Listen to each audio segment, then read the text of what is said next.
Hello guys, welcome back to my channel earth mom Dehradun. मैं हूं ज्योति और वेलकम है आप सभी का मेरे चैनल में। चैनल में नए जुड़े हैं तो प्लीज़ चैनल को सब्सक्राइब ज़रूर कीजिए। वीडियो पसंद आई तो लाइक भी करना। कमेंट सेक्शन में कमेंट करके अपने ओपिनियन ज़रूर शेयर करना। सो आज का रिएक्शन वीडियो हम बनाने वाले हैं कल की हुई चीज़ों के बारे में। मैंने कल पूरे दिन का वेट इसीलिए किया क्योंकि मुझे भी कभी कभी ऐसा लगता है कि रिएक्शन देने में ज़्यादा जल्दबाजी ना हो जाए, तो कल पूरा दिन का इंतज़ार भी किया। लेकिन अब इंतज़ार की पल हो चुके हैं ख़त्म, घड़ी हो चुकी है ख़त्म, कल का दिन निकल गया, इसीलिए अब रिएक्शन देना तो बनता है। उम्मीद करती हूँ कि ये वीडियो आप लोगों को पसंद आएगा। बिना स्किप करे हुए वीडियो को एंड तक ज़रूर देखना। इसके साथ वीडियो में आगे बढ़ने से पहले मैंने एक बहुत ही मज़ेदार चीज़ ऑर्डर करी थी जो मुझे रिसीव हो गई है, और ये इतनी खूबसूरत पैकेजिंग के साथ मुझे यहाँ पे मिला है। अब आप इसको रानी हार बोलिए या फिर आप इसको गोल्ड मंगलसूत्र भी बोल सकते हैं, लेकिन इसके साथ ख़ास बात ये है कि इसके साथ आपको एक चेन भी मिली है, छोटी सी डेली यूज़ की चेन मिली है, साथ में ईयररिंग्स और मंगलसूत्र भी है। फटाफट से खोल के दिखाती हूँ।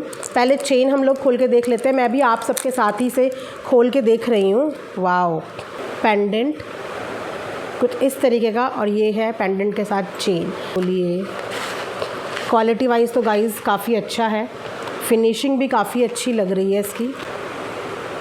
इसमें ये सो गाइस बहुत ही अच्छी फिनिशिंग के साथ है। ये छोटे छोटे से ईयरिंग्स है इसमें कान के। ये इसका लिंक मैं कमेंट सेक्शन में पोस्ट कर दूंगी और कम्युनिटी में भी पिन कर दूंगी। बहुत रीज़नेबल प्राइस है। प्राइस देख के आप लोग शॉक हो जाओगे कि इतना सस्ता मिल रहा है, क्योंकि इस वक्त चल रही है सेल, तो सेल का लुत्फ़ उठाइए। चलिए फिर वीडियो में बढ़ते हैं आगे।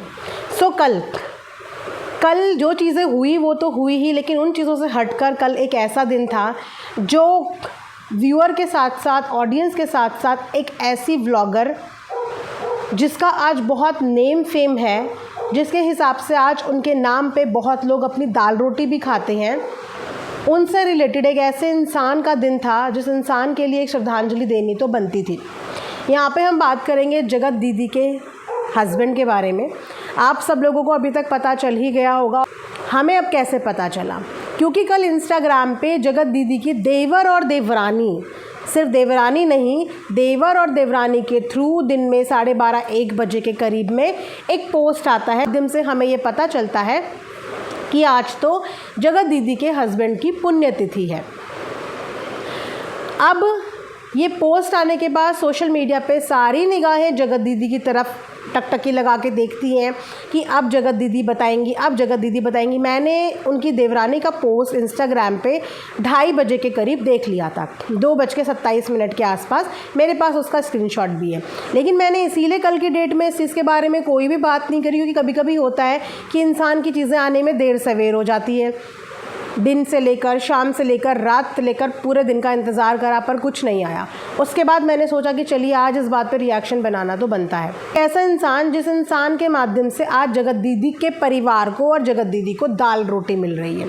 जैसे जगत दीदी के हिसाब से जगत दीदी पे जो लोग वीडियो रिएक्शन बनाते हैं उन लोगों को दाल रोटी मिलती है, उसी तरीके से जगत दीदी को जिनकी वजह से दाल रोटी मिल रही है, क्या जगत दीदी को उनका ये दिन भूलना चाहिए था?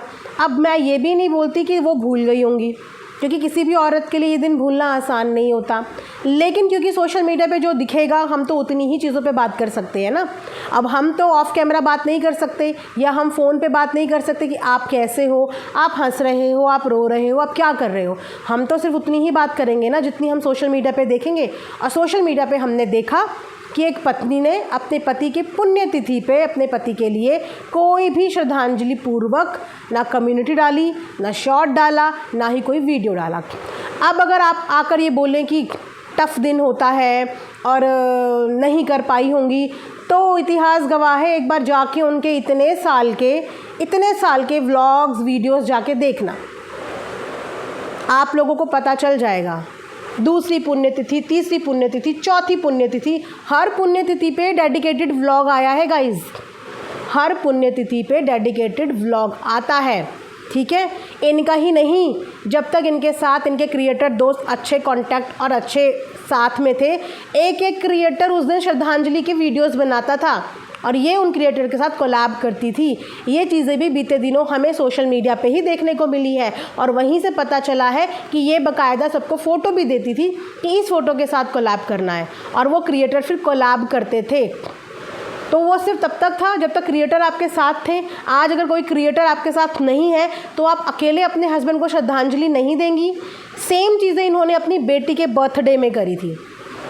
बेटी के बर्थडे में इन्होंने अपनी पति का फ़ोटो, जिस फ़ोटो के लिए एक समय पे इन्होंने बहुत बवाल मचाया था, अपनी खुद की बेटी के बर्थडे में अपने पति का फ़ोटो इन्होंने नहीं लगाया। जब लोगों ने इससे इन चीज़ों के लिए सवाल पूछे तो इनका जवाब पता है क्या था कि अगर मैं लगाती हूँ तो आप कहते हो व्यूज़ के लिए लगा दिए, अगर मैं ऐसा कहती हूँ तो आप ऐसा करते हो। और उसके बाद लगातार 5 से 6 वीडियोस पति के नाम पे ही बनाए। पति की आखिरी इच्छा पूरी कर रही हूँ, पति के जन्मदिन पे ये कर रही हूँ, आज वो होते तो ऐसा होता। तब उस बात का एहसास नहीं हुआ कि अब पब्लिक बोलेगी कि आप पति के नाम पे व्यूज़ ले रहे हो। लेकिन बेटी के बर्थडे में पति का फ़ोटो इसीलिए नहीं लगाया कि पब्लिक बोलेगी कि आप व्यूज़ ले रहे हो। जब ये पुण्यतिथि वाला कल से मामला सोशल मीडिया पे आया है ना, तब से इनकी बहुत सारी पुरानी वीडियोस के रिकमेंडेशन आने लगे हैं। आप लोग ज़रूर बताना कि आप में से कितने लोगों को आ रहा है। कभी कभी ऐसा लगता है कि गूगल को, वाईटी को क्या हमारे मन की सारी बातें पता चल जाती हैं कि जिन चीज़ों के बारे में हम सोच रहे होते हैं उनसे रिलेटेड अगली पिछली पुरानी जाने कितनी वीडियोज़ रिकमेंडेशन में आ रही है। और ये सबसे ज़्यादा रिकमेंडेशन में आ रही है बहुत सारे लोगों को, जिस वीडियो में इन्होंने एक होटल स्टाफ को डांटा है क्योंकि उनके पति की फ़ोटो फट जाती है। होटल स्टाफ को डांटा है। जब तक क्रिएटर्स का साथ रहा, क्रिएटर्स पार्टी रही, क्रिएटर्स कोलैब रहे, तब तक तो हर समय पे पति को याद किया गया, हर वक्त पे पति को याद किया गया, छोटी से छोटी चीज़ों में पति को याद किया गया। भाई की शादी से लेकर किसी और क्रिएटर के घर का फंक्शन हो, वहाँ पे भी पति को याद किया गया। इनफैक्ट बाकी चीज़ें छोड़ो, पति के जन्मदिन पे भी पति को याद किया गया। अब आप मुझे बताइए, एक इंसान जो इस दुनिया में नहीं है, उसका जन्मदिन ज़्यादा इम्पॉर्टेंट होता है या फिर उसकी पुण्यतिथि ज़्यादा इम्पॉर्टेंट होती है? उसके जन्मदिन के विषय ज़्यादा इम्पॉर्टेंट होते हैं या जिस दिन वो इस दुनिया से चला गया वो दिन ज़्यादा इम्पॉर्टेंट होता है? आप मुझे प्लीज़ बताना। क्योंकि जन्मदिन का पोस्ट इन लोगों ने शेयर किया, इन्होंने भी, इनके परिवार वालों ने भी, लेकिन पुण्यतिथि का पोस्ट इन्होंने शेयर नहीं किया। जबकि पुण्यतिथि में तो इनका बहुत कुछ करना बनता था अपने पति के लिए, बनता है अपने पति के लिए, बनता है कि नहीं बनता? जिस समय पे जगत जीजा के साथ भी कंट्रोवर्सी अभी कुछ समय पहले शुरू हो रही थी, उस समय जगत जीजा भी अपने पिताजी की पुण्यतिथि करके आ रहे थे। उस समय क्या उनके लिए वो महीना, वो दिन, वो हफ्ते, वो पल हार्ड नहीं रहा होगा, टफ नहीं रहा होगा? क्या जगत दीदी ने हर सितंबर के महीने में काम नहीं किया? क्योंकि मैं ऐसे कमेंट्स पढ़ रही थी जहाँ पे कल बिना मेरी वीडियो बनाए हुए ये कमेंट्स आ रहे थे, क्योंकि कुछ लोग हाईलाइट कर रहे थे कि दीदी उन्होंने अपने पति की पुण्यतिथि पे कुछ नहीं लिखा। तो काउंटर में वहाँ पे नीचे से कमेंट्स आ रहे थे कि उसके हालत ठीक नहीं है, उसके लिए ये पल बहुत मुश्किल होगा। तो ये पल सिर्फ इसी साल मुश्किल है? ये पल इससे पिछले साल, उससे पिछले साल, उससे पिछले साल, इतने सालों में ये पल मुश्किल नहीं रहा? क्या सितंबर के मंथ में ये फैमिली कोई वीडियो नहीं बनाती, कोई प्रमोशन नहीं करती, कोई व्लॉग नहीं करती? अभी 5 दिन पहले तो धप्पा धप्पा करते हुए हंसते हंसते पूरा व्लॉग आया। तो तब इस बात का एहसास नहीं था कि अगले कुछ दिनों के बाद तो मेरे पति की पुण्यतिथि है, मैं यहाँ पे कौन सा धप्पा धप्पा का गेम खेल रही हूँ? तब इस बात का एहसास नहीं हुआ, तब वो फीलिंग्स नहीं आई, तब वो दुख का पल याद नहीं आया। क्योंकि इंसान को तब कोई चीज़ें याद आएंगी ना गाइज़, जब उसका दिमाग स्थिर होगा। क्योंकि हमारी जगत दीदी का दिमाग तो कहीं और ही है, जगत दीदी का दिल दिमाग कहीं और ही है। उनको इन चीज़ों की मायने क्या पता।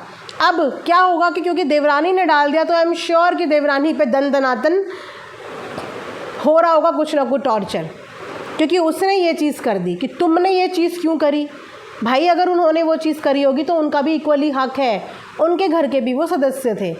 और क्योंकि सोशल मीडिया पे आपने खुद ये सब चीज़ें पहले शेयर करी हैं तो इंसान फिर हर साल उम्मीद करता है। अगर आप ये चीज़ें पहले शेयर करती हैं, इन चीज़ों से आप व्यूज़ कमाते हैं, इन चीज़ों से आप पब्लिक सिंपैथी कमाते हैं और फिर इन चीज़ों से आप पब्लिक का प्यार कमाते हैं, तो फिर पब्लिक हर साल आपसे इस बात की उम्मीद करती है। फैमिली के किसी एक सदस्य ने कुछ नहीं लिखा, 4 लाइनें नहीं लिखी, 1 दिन पहले 2 दिन पहले ही इंसानियत के लिए पूरा का पूरा पोस्ट आता है, पंजाब के लोगों के लिए पूरा का पूरा पोस्ट आता है। मेरे को उस पोस्ट पे भी बात करनी थी पर मैंने नहीं की कि क्या पोस्ट लिखना आपका कंट्रीब्यूशन देना हो गया कि लंबे लंबे चौड़े चौड़े पोस्ट आप लोगों ने कट कॉपी पेस्ट करे अपनी कम्युनिटी में छाप दिए, इससे आप लोगों ने हेल्प कर दी? क्या ये लिख लिख के हेल्प करने से वहाँ के लोगों की हेल्प हो जाएगी? इतने बड़े बड़े इन्फ्लुएंसर्स अगर ये लिख लिख के ही हेल्प करने लगे तो क्या वहाँ के लोगों की हेल्प हो जाएगी? क्या जो हेल्प के लिए आपने पब्लिक को बोला, आपने उस हेल्प का कोई भी प्लेटफॉर्म, कोई भी रेफरेंस बताया कि किस तरीके से आप उन लोगों की हेल्प कर सकते हैं? वो आप लोग 1-1 मिलियन का सब्सक्राइबर बेस रखते हैं, आप चाहें तो किसी भी इंसान की हेल्प आप लोगों के माध्यम से हो सकती है, लेकिन अगर आप चाहें। लेकिन क्या इन्होंने अपनी कम्युनिटी में सिर्फ 2-4 इमोशनल लाइंस के अलावा हेल्प के लिए कहीं पे भी कोई रेफरेंस, आप लोगों को कोई रास्ता दिखाया? क्या कम्युनिटी छापने से पंजाब के लोगों को, जहाँ भी बाढ़ आई है वहाँ के लोगों को मदद मिल जाएगी या फिर उनकी मदद करनी पड़ेगी? क्या ये कम्युनिटी पोस्ट छापने से पहले या छापने के बाद जगत दीदी ने अपनी तरफ से कोई मदद वहाँ पे भेजी? कितनी की मदद भेजी? क्योंकि अगर आप पब्लिक से मदद के लिए पोस्ट डाल रहे हो तो आप पहले ये बताइए कि आपने अपने एंड पे, एक 14 मिलियन सब्सक्राइबर बेस रखने वाली महिला, अपने दम पे आपने अपनी साइड से कितनी हेल्प भेजी? 2 दिन पहले एक पूरा कम्युनिटी आ सकता है, लेकिन अपने पति की पुण्यतिथि के दिन 4 लाइनें कम्युनिटी की नहीं आ सकती। कम्युनिटी छोड़ दो, अपनी रोज़ फ़ोटो पोस्ट करती है ना। जिस दिन जगत भैया के घर में ये पूरा मैटर हुआ था ना, कम्युनिटी वाला ये पूरा ड्रामा हुआ था, उस समय पे हमारी जगत दीदी सिंदूर लगाए हुए स्माइल के साथ एक फ़ोटो पोस्ट करती हैं। उसके बाद उस फ़ोटो को थोड़ी देर के बाद डिलीट कर देती हैं। क्या सोच के वो फ़ोटो डिलीट हुई? क्या सोच के पोस्ट हुई थी और क्या सोच के वो डिलीट हुई? वो भी सितंबर का ही मंथ था, वो भी सितंबर का ही मंथ था जिस मंथ में ऐसी फ़ोटो पोस्ट हुई। तो जब जगत दीदी अपनी इतनी सारी फ़ोटो पोस्ट कर सकती हैं, बर्थडे की फ़ोटो पोस्ट कर सकती हैं, तो क्या अपने पति के लिए उनकी एक फ़ोटो पोस्ट नहीं कर सकती? यहाँ तक कि इन्होंने अपना डीपी भी चेंज किया। इन्होंने अपना डीपी भी चेंज करके अपने हस्बैंड के साथ डाला, क्योंकि देखा जाए तो इनकी जो पहचान है ना, वो एक्चुअली इनके जो नाम के पीछे जो नाम है ना, उससे इनकी पहचान है। इनकी पहचान उन्हीं से है। इस दुनिया में ना होते हुए भी जो इनके पति हैं वो अपनी पहचान इनको दे के गए हैं, और आज उन्हीं की पहचान की बदौलत ये आज इतनी ऊंचाइयों की सीढ़ियों पे पहुंची हैं। ये फैक्ट है और ये सच है कि आज उन्हीं की पहचान से ये यहाँ तक पहुंची हैं। तो क्या पब्लिक का नाराज़ होना या आपसे क्वेश्चन करना जायज़ नहीं है कि आपने ऐसा क्यों किया? पहले एक बेटी के जन्मदिन से उसके पिताजी की फ़ोटो हटती है, उसके बाद उनकी पुण्यतिथि के दिन उनकी फ़ोटो शेयर नहीं करी जाती, और उनके जन्मदिन के टाइम पे कंटेंट पोस्ट किया जाता है, जहाँ पे ये भी और इनके परिवार के बाकी के सदस्य भी आके बर्थडे की शुभकामनाएं देते हैं।